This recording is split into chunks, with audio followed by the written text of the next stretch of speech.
वाराणसी के कोटवा सरवनपुर में जमीन विवाद ने लिया नया मोड़, शिव कुमार मौर्य ने लगाए थे झूठे आरोप। लोहता थाना क्षेत्र के कोटवा सरवनपुर गांव में जमीन विवाद से जुड़ा मामला अब एक नई दिशा में बढ़ता नजर आ रहा है। जहां पहले शिव कुमार गुप्ता ने भूमाफियाओं पर जमीन कब्जा करने और जान से मारने की धमकी देने का आरोप लगाया था, अब इस मामले में शिव कुमार मौर्य सामने आए हैं और उन्होंने पलटवार करते हुए शिव कुमार गुप्ता पर झूठे आरोप लगाने और मानसिक रूप से प्रताड़ित करने का आरोप लगाया है।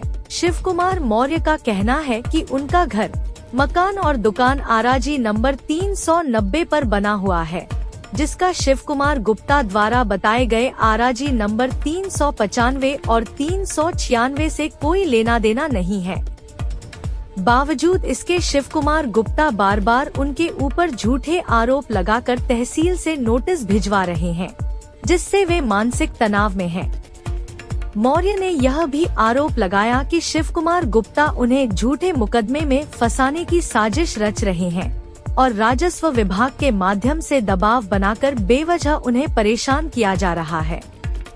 इस मामले में अब दोनों पक्षों के आरोप प्रत्यारोप सामने आने के बाद प्रशासन के लिए निष्पक्ष जांच और सच्चाई तक पहुंचना बड़ी चुनौती बन गई है। पुलिस और राजस्व विभाग ने बताया है कि मामले की जांच की जा रही है और दोनों पक्षों को सुनकर कानूनी कार्रवाई की जाएगी।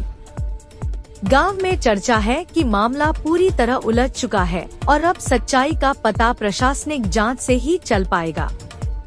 ग्रामीणों ने निष्पक्ष सीमांकन और दोनों पक्षों को न्याय दिलाने की मांग की है। शिव कुमार मौर्य।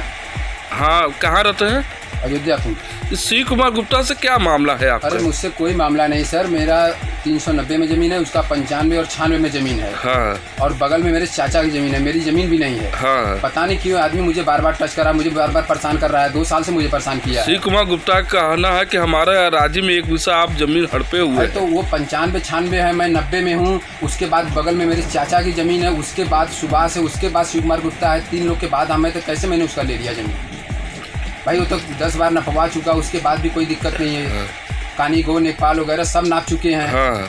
फिर भी वो मान नहीं रहा है और मुझसे जमीन से कोई मतलब भी नहीं है। कोई तत्पर भी मेरा नहीं है, कोई तत्पर नहीं मेरा है। उसका कहना है कि बार बार हमको धमकी दे रहे जान से मारने के लिए। तो मैंने उसको एक से दरखास्त नहीं लिख कर दिया, धमकी क्यों दूंगा? मेरा जमीन नहीं तो मैं क्यों धमकी दूं उसको? बार बार थाने पर तहरीर दे रहा है इस बात को लेकर कि हमको धमकाया जा रहा है, हमारा जमीन कब्जा किया गया है। और 2 साल से वो खुद मुझे परेशान किया हुआ है, मैं उसको क्यों परेशान करूंगा? हाँ। 2 साल से तो वही खुद मुझे परेशान किया है। जो आरोप लगा रहा है क्या गलत है? एकदम सरासर गलत है।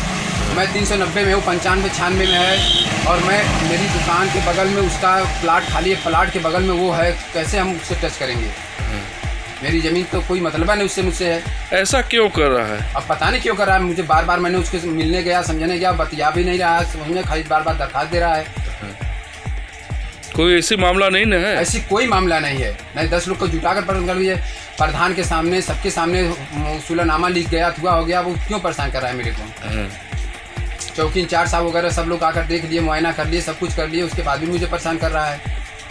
जो उसका निराधार तथ्य है, बार बार बोल रहा है, तो इस विषय में क्या बताना चाहिए? मुझसे उससे कोई संबंध नहीं है। हाँ। मुझसे उससे कोई संबंध नहीं, उस जमीन से संबंध नहीं है। वो जमीन मेरे चाचा की है। हाँ। और पता नहीं मुझे क्यों दरखास्त दे रहा है।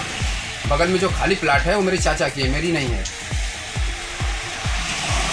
आप कुछ बताना चाहेंगे? नहीं, हमको यही है कि भाई वो हमारा पीछा छोड़े, हमसे कोई मतलब नहीं, जमीन से क्या मतलब है।